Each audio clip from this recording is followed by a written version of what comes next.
আমি তোমাদের ভেন্ডি কুরকুরা বানিয়ে দেখাবো। তার জন্য আমার ভেন্ডি লাগবে। এই ভেন্ডিগুলো আমি কীভাবে কেটে নিই চলো তোমাদের দেখাই। দেখো ঢেঁড়সগুলো আমি এইভাবে কেটে নিচ্ছি, আর এইভাবে আর লম্বা লম্বিভাবে এইভাবে করে এরকম চারটে করে আমি ভেন্ডিগুলো কেটে নিচ্ছি। দেখো এগুলো আমি কেটে ফেলেছি। এরপর আমি সামান্য নুন দিয়ে দিচ্ছি, তাহলে জলটা বেরিয়ে যাবে। এবার আমি সব মশলাগুলো একে একে দিয়ে দেবো।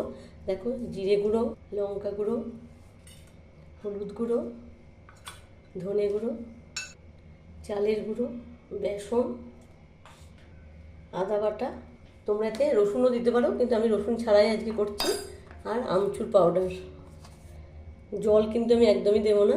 এবার এটা ভালো করে মাখিয়ে 10 মিনিট আমি রেখে দেবো। দেখো আর একটু গরম মশলা দিয়ে দিলাম, তেল দিয়ে দিলাম। এবার কতটা জল বেরিয়েছে নুনটায় দেখে যদি লাগে আমি অল্প একটু জল হাতে করে ছিটিয়ে দেবো। এরপর এটাকে মেখে নিয়ে 10 মিনিট পর এবার আমি ভেজে নেব। তেলটা আমার হয়ে গেছে, এবার এগুলো আমি আস্তে আস্তে করে ভেজে নিচ্ছি। দেখো